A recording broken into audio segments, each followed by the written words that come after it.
Welcome back here with us on Times Now. Big news that we are getting for you as far as the Delhi blast probe is concerned. We have learnt that NIA, National Investigative Agency, is going to take over the Delhi blast investigation. Let me straight away go across to my colleague Priyank Tripathi joining us live right now for more on this. Priyank, so the case has been handed over to NIA. Yes, Hina, that's a breaking input which we are getting through. Our sources case has been formally handed over to the National Investigation Agency. This is the information which we are getting through the top officials of the Ministry of Home Affairs. And it is also important to notice that the formalities will be done in the later stage. But soon after this blast happened, the NIA officials had reached to the spot along with the Delhi police team, and they were very part of the investigation as much as the Delhi police team was doing on. Since it's a tether module which was assigned this task for the carrying out this particular blast, certainly the National Investigation Agency will be taking the lead further for the investigation.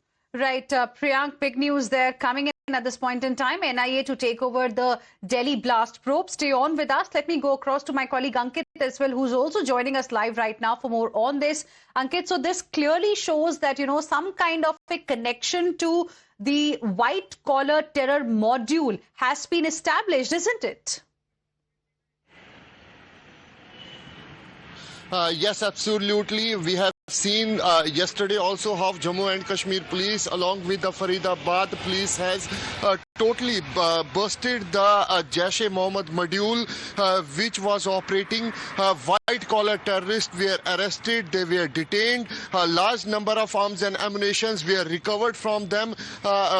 Yesterday evening we have seen a blast in the Delhi. Now Delhi police, Jammu Kashmir police is investigating along with the sister agencies. What we are getting to know from our sources is that Umar's father is also being detained. He has been questioned by the Jammu and Kashmir police right now. His mother was in early hours detained along with his two brothers. All right, Ankit, thank you very much for the moment for joining us with your inputs. Thank you, Priyank, for your inputs as well. With this, we will slip into another very, very short break. We'll be back with lots more. Don't go anywhere.